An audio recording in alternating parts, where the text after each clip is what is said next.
Hello everyone, welcome to my channel Botany Vibes. In today's video, we are going to discuss about a very important alga जो कि brown algae के under आता है। Dictyota के बारे में discuss करेंगे। अब ये लेक्चर 2 है हमारा। लेक्चर 1 में हम लोग ऑलरेडी सार्गेज्म के बारे में डिस्कस कर चुके हैं। अगर आपने वो वाली वीडियो नहीं देखी है तो जाके उसको देख लीजिए। And this is the lecture 2। इस in the whole series we will discuss all of the brown alga, red alga and green alga, everything we will discuss one by one. So stay connected.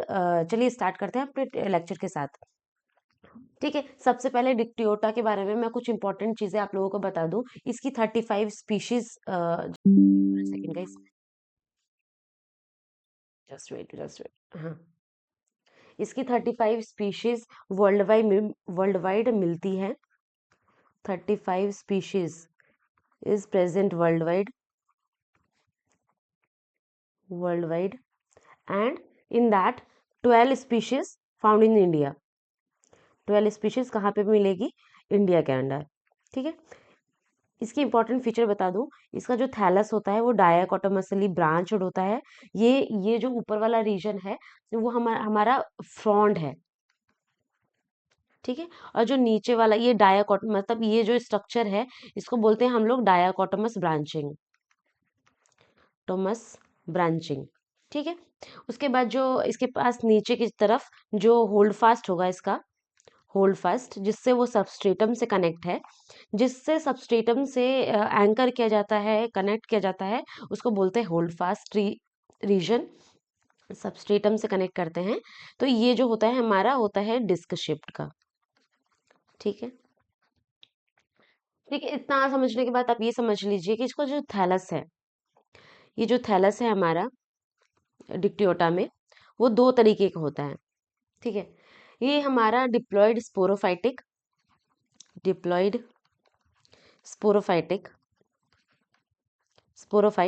And haploid gametophyte. ठीक, ये जो है इसका thallus होता है दो तरीके का। ठीक है, इसमें जो जस्ट वेट इसमें जो ग्रोथ होगी वो एपिकल सेल के द्वारा होगी।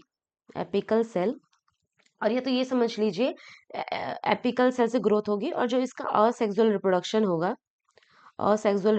जो होगा इसका, वो होगा हमारा एडवेंटिशियस ब्रांचिंग के द्वारा और फ्रेगमेंटेशन के द्वारा। तो यहाँ पे एडवेंटिशियस ब्रांचिंग एंड दूसरा है फ्रेगमेंटेशन के द्वारा असेक्सुअल रिप्रोडक्शन होगा। ठीक है, कभी कभी क्या होता है कि जो असेक्सुअल रिप्रोडक्शन माइटोस्पोर्स से होते हैं, माइटोस्पोर्स बनते हैं असेक्सुअल रिप्रोडक्शन में। ये क्या होता है, ये जो इसका इंटायर प्रोटोप्लास्ट है वो राउंड ऑफ हो जाता है और कोई न्यूक्लियर डिवीजन के बिना ये एक डिप्लॉयड अप्लेनोस्पोर्स फॉर्म करते हैं, जो कि आगे चल के डिप्लॉयड स्पोरोफाइटिक प्लांट बनाता है। ठीक है, ये इसका पूरा पूरा प्रोटोप्लास्ट राउंड ऑफ होगा, कोई भी न्यूक्लियर डिवीजन नहीं होगा इसके अंदर, राउंड ऑफ होने के बाद क्या होगा, ये क्या बनाएगा, सिंगल स्पोरोफाइटिक डिप्लॉयड अप्लेनोस्पोर्स बनाएगा, और जो आगे चल के डिप्लॉयड स्पोरोफाइटिक प्लांट बनाएंगे। डिप्लॉयड स्पोरोफाइटिक प्लांट में डेवलप होगा। तो ये इसकी बात हो गई असेक्सुअल रिप्रोडक्शन की। अगर हम लोग बात करें सेक्सुअल रिप्रोडक्शन के बारे में, तो आप लोग इतना जान लीजिए कि इसकी जो आपको सेक्सुअल रिप्रोडक्शन समझने के लिए इसकी लाइफ साइकिल को समझना पड़ेगा कि कैसे कैसे इसकी लाइफ साइकिल होती है। तो सबसे पहले देखिए, जो इसकी लाइफ साइकिल में जस्ट वेट हाँ, इसकी लाइफ साइकिल में क्या होता है कि सबसे पहले डिक्टियोटा प्लांट है जो हमारा कैसा होता है, 2n होता है। उसमें ये क्या करेंगे, ये टेट्रास्पोरेंजियम फॉर्म करेंगे। टेट्रास्पोरेंजिया का क्या फीचर होता है, टेट्रास्पोरेंजिया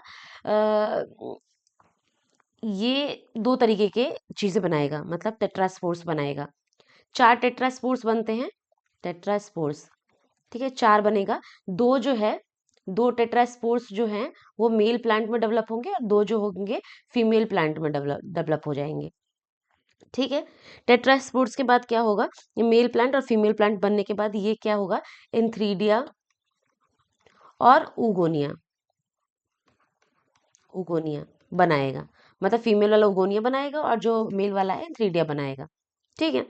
उसके बाद क्या होता है कि अभी यहाँ तक टेट्रास्पोर्स, ये तो हमारा 2n था, ये 2n था मतलब डिप्लॉइड था, बट ये n है, ये वाला n है, ये वाला n है, ये वाला हैप्लॉइड है, ये भी हैप्लॉइड है। लेकिन जब यहाँ पे फर्टिलाइजेशन होगा, पहले तो ये स्पर्म्स बनाएंगे, कुछ स्पर्म बनाएंगे जो कि हैप्लॉइड होंगे, मतलब इसका एक ही फ्लैजिला होगा, जो फ्लैजिला इसमें पाया जाएगा वो टिंसल टाइप का होगा, एंड ये फॉरवर्ड मूविंग होंगे, फॉरवर्ड मूविंग होंगे। और जो दूसरा वाला फ्लैजिला है वो रूडिमेंट होगा, रूडिमेंट होगा, मतलब माइक्रोस्कोप से भी अगर देखा जाए तो वो दिखेगा नहीं। ठीक है। और ये जो है होता है दूसरा, ये बनाएगा एग्स, उगोनिया से बनेगा एग्स। यहाँ पे जाके फर्टिलाइजेशन होगा, फर्टिलाइजेशन के बाद क्या बनेगा, जाइगोट। ये हमारा जाइगोट बन गया। जाइगोट दोबारा से ये वाला प्लांट, जस्ट वेट, ये वाला प्लांट डेवलप करेंगे। ठीक है।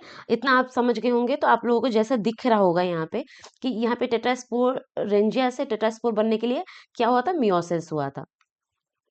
ठीक है। तो ये यहाँ तक, मतलब ये और ये यहाँ तक हमारा कैसा है, ये हमारा पूरा डिप्लॉयड है। ठीक है। तीन चीजें डिप्लॉयड हैं, एक तो हमारा स्पोरोफाइटिक प्लांट, स्पोरेंजिया, और हमारा जाइगोट, और ये पूरी चीजें हैं क्या, हैप्लॉयड। ठीक है। तो इसमें जो ऑल्टरेशन ऑफ जेनरेशन होता है वो हमारा होगा haplo Diplo haplontic, Diplo haplontic. अब इसका मतलब क्या हुआ, इसका मतलब होता है कि जो अल्टरनेट, मतलब हैप्लॉइड और डिप्लॉइड स्टेट जो है अल्टरनेट होती रहती है, मतलब उससे वो बनेगा हैप्लॉइड वाले से, हैप्लॉइड वाले से डिप्लॉइड वाला, डिप्लॉइड वाले से हैप्लॉइड वाला, इसको बोलते हैं डिप्लो हैप्लॉन्टिक। तो इस तरीके का अल्टरेशन ऑफ जनरेशन इसमें देखने को मिलेगा। और isomorphic, isomorphic alteration of generation भी देखने को मिलती है। इसी, मतलब इन्हीं दोनों टर्म्स में से कुछ भी पूछा जा सकता है। ठीक है। इसका मतलब होता है जो मीटोफाइटिक और जो स्पोरोफाइटिक है, दोनों एक दूसरे में मतलब मॉर्फोलॉजिकली एक जैसे होते हैं, बट अगर जीनोम की बात करें तो वो जीनोम जो होता है दोनों में डिफरेंट डिफरेंट होता है। ठीक है। आई होप आप लोगों को इतना समझ में आ गया होगा। ठीक है। तो एक बार मैं रिकैप बता देती हूँ पूरा, आप लोग देख लीजिए। डिक्टियोटा में 35 स्पीशीज मिलते हैं वर्ल्ड वाइड, जिसमें से just wait for a second, colour हम लोग थोड़ा डिफरेंट कर लेते हैं ताकि लोग पता चलेगा रिवाइज कर रहे हैं। ठीक है। यहाँ पे 35 स्पीशीज मिलेगा वर्ल्ड वाइड, 12 स्पीशीज इंडिया में मिलेगा। इसका जो ब्रांचिंग होता है, एक ऊपर फ्रंट बनता है, नीचे होल्ड फास्ट बनता है। फ्रंट जो होता है वो हमारा डाइकोटोमस ब्रांचिंग मिलता है उसमें, पूरे में, इसमें भी और इसमें भी यूनिसेरिएट हेयर्स प्रेजेंट होते हैं, मतलब फ्रंट में भी यूनिसेरिएट हेयर्स प्रेजेंट होंगे, और होल्ड फास्ट में भी जो सबस्ट्रेटम से कनेक्ट करने में हेल्प करता है वो भी, उसके पास भी यूनिसेरिएट हेयर्स प्रेजेंट होंगे। ठीक है। जो फ्रॉन्ड है वो फॉर्क्ड टाइप का होता है, फॉर्क्ड, जिसकी वजह से वो डाइकोटोमस ब्रांचिंग शो करता है। और इसको कभी कभी बोलते हैं कि रिबन लाइक और लेदरी और मेम्ब्रेनस स्ट्रक्चर की तरह रिजेंबल होता है ये। होल्ड फास्ट जो होता है वो डिस्क शेप्ड का होता है। थैलस दो तरीके के होते हैं, डिप्लॉयड मिलेगा और हैप्लॉयड या मीटोफाइटिक मिलेगा। इसका ऑल्टरेशन ऑफ जनरेशन क्या होगा, डिप्लोहैप्लॉन्टिक होगा। और आइसोमॉर्फिक अल्टरेशन ऑफ जनरेशन इसमें देखने को मिलेगी। ये जो ग्रोथ होगा एपिकल सेल के द्वारा होगा, और सेक्सुअल रिप्रोडक्शन में दो तरीके, एडवेंटिशियस ब्रांचिंग के द्वारा और फ्रेगमेंटेशन के द्वारा हो गया। ठीक है। माइटोस्पोर्स भी फॉर्म होते हैं इसमें। उसके बाद यहाँ पे हमने लाइफ साइकिल के बारे में देखा कि यहाँ पहले 2n स्पोरोफाइटिक प्लांट था, उसने टेट्रास्पोरेंजिया बनाया। अब टेट्रास्पोरेंजिया बनाया कैसे, 4 टेट्रास्पोर्स डिफरेंशिएट होके बने मियोसिस के द्वारा, इसके इसके प्रोटोप्लास्ट से। ठीक है। जो इसका प्रोटोप्लास्ट है वो पूरा मियोसिस होके 4 टेट्रास्पोर्स बनाएगा टेट्रास्पोरेंजियम में। मियोसिस के द्वारा टेट्रास्पोर्स बनाया और उसने 2 मेल में कन्वर्ट हो गया, 2 फीमेल में कन्वर्ट हो गया। जो मेल वाला है वो एंथ्रीडिया बनाएगा और जो फीमेल वाला है वो उगोनिया बनाएगा। ये दोनों हैप्लॉइड होंगे। ठीक है, जैसा कि हमने सार्गिज्म में देखा था, यहाँ जो हमारा मेल और फीमेल पार्ट है वो दोनों ही डिप्लॉयड नेचर के थे, बट इसमें ऐसा नहीं होता है। एंथीडिया स्पर्म्स बनाता है, ठीक है, मोनोफ्लैजिलेटेड स्पर्म्स बनेंगे इसमें, जिसमें एक तरीके का सिंगल फ्लैजिलम मिलेगा जो कि टिंसिल टाइप का होगा, और ये यूनिन्यूक्लिएट होते हैं। ठीक है, जो oogonia है वो भी यूनिसेलुलर होता है, और एक सिंगल एग्स प्रेजेंट एग बनाता है, सिंगल, ये सिंगल होते हैं, सिंगल 1 इन नंबर, लिख देती हूँ यहाँ पे। ठीक है, और ये दोनों फर्टिलाइजेशन होके क्या करेगा, जाइगोट बनाएगा। इसका इम्पोर्टेंट ब्राउन एल्गा का एक इम्पोर्टेंट फ्यूचर है कि जब मतलब जाइगोट बनता है तो बिना कोई भी रेस्टिंग स्पोर नहीं बनेगा, कोई भी रेस्टिंग फेज नहीं आता है। जाइगोट जो है it is not a resting spore, it germinate, तुरंत ही जर्मिनेट कर जाता है फर्टिलाइजेशन के बाद, कोई भी रेस्टिंग फेज में भी नहीं जाता है। जाइगोट बनने के बाद दोबारा से कन्वर्ट हो जाएगा डिप्लॉयड स्पोरोफाइटिक प्लांट में। ठीक है, ऑल्ट्रेशन ऑफ जनरेशन के बारे में हमने डिस्कस कर लिया था, तो आई होप आप लोगों को ये समझ आ गया होगा। और अगर कोई भी डाउट है, कोई क्वेश्चन रह गया है, अभी भी बताना, तो आप लोग कमेंट सेक्शन में पूछ सकते हैं कि क्या नहीं समझ आया आपको।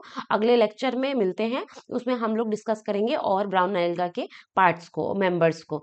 ठीक है, चलिए, all the best for the exam, और पढ़ते रहिए। अगर आप कोई असिस्टेंट प्रोफेसर एग्जाम्स की तैयारी कर रहे हैं तो ये लेक्चर्स आपके लिए बहुत ही बेनिफिशियल होने वाले हैं, अगर बॉटनी सब लोग देने वाले हैं तो।